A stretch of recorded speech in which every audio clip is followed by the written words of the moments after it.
With Chapter 3 drawing to an end, I wanted to make a list of things Chapter 4 could do to make these next couple seasons seem amazing, and possibly even beat out the original seasons of Chapter 1. Alright guys, my first point is super important but very obvious. We need a good map. Without this, all of the player base decides to leave and move on to a different game, and unlike in games like GTA, or any of the more mainstream games that people have been playing for so long, this map really requires map updates. In the last chapter, not much has really changed. The only thing that actually happened is a tower fell into the ground, and magically the next season it wasn't even there. So all in all, we got a bigger lake, and then some chrome got spread around the map, and that was it. Overall, we haven't gotten many changes. But in Chapter 1, we did get quite a few changes. After only 5 seasons, they learned how to manipulate all of the season's themes and perfectly incorporate it into the actual map. For instance, Season 6 with the zombies, it was a little more purple. Season 7 with the Christmas, it was much more snowy. In fact, the whole map changed. Season 8 was the pirate season, and for some reason, they just added a volcano out of nowhere. Season 9, we got a holographic town, and we're not going to talk about Season 10. Anyway, my point is, we need frequent updates. Not only to the map, but to the game, which leads me to my second point.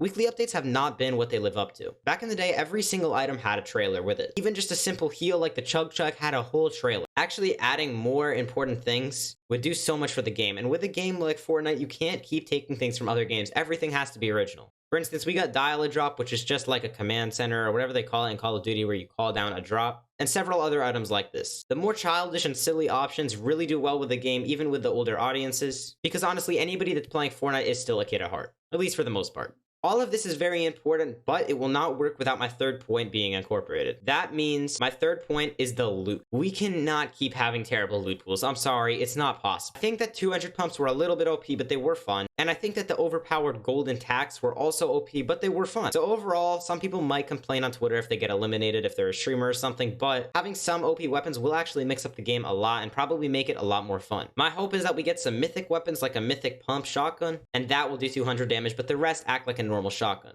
I even saw this on Cypher PK's video, which is if you reskin the Striker pump shotgun, the sound, look, and just overall work like the OG pump shotgun, you're gonna get OG players, new players, and the little Timmies that really want to be OG using that weapon and grinding the game. I'm sorry, little Timmies, it had to be said. While what I just said seems like the entire game, it really isn't. In fact, there's one huge blanket you can lay on top of all of that, which is glitches. No more bugs, alright? We have to fix this. I understand that with frequent updates, there are going to be some glitches that kind of pass under inspection, but at the current rate of changes, even though I'm not a developer of Epic Games, obviously, I think that some of these bugs can be fixed, especially with creative. Recently, it's been so difficult to create maps. Mountains and stuff won't place. The bigger the thing is, the harder it is to actually manipulate. And the features are good for like 2018, but now, even though they've added so many different things to Creative, it gets difficult. This all leads into my next point, which is probably very obvious. Creative 2.0 is coming out very soon. Creative 2.0 is scheduled to release around a month after Chapter 4 drops. And this time, I'm pretty sure it's confirmed.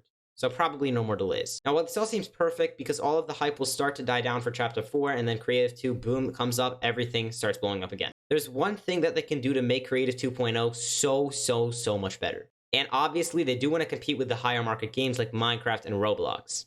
Even some of my older friends are starting to get into these games again as they did when they were a kid, because like they say, there are endless possibilities. You can almost make everything. Well, virtually, of course. But the one thing that Fortnite has over Roblox, Minecraft, all of the games that are really creative right now is potential. Roblox seems to hit its peak, go down, then go up a little bit, and kind of start to go down and just chill down there. And then Minecraft is kind of staying pretty steady with its player count. It is going up, I won't lie, but it's not going up like that. In other words, it's not going up exponentially, it's going up pretty linearly. It's good. There's times when it just spikes up, but in reality, it's not that crazy. And even though people are saying Fortnite is dead, it honestly has been getting more and more players every day. So if they can release Creative 2.0 with very few bugs, along with Unreal Engine, the people that don't know what Unreal Engine is, it is the thing that Fortnite actually runs on. Or rather, the engine, I guess. Anyway, my point is, even if it does have bugs, people will hop on and just try to do this, especially the creators. But if it does have a ton of bugs, just as normal creative does right now, the hype will die down. But if it doesn't have any bugs, or very few at least, Creative 2.0 has the ability to skyrocket like we've never seen before. I mean, defeating Chapter 1. That's right, the title was not clickbait. Chapter 4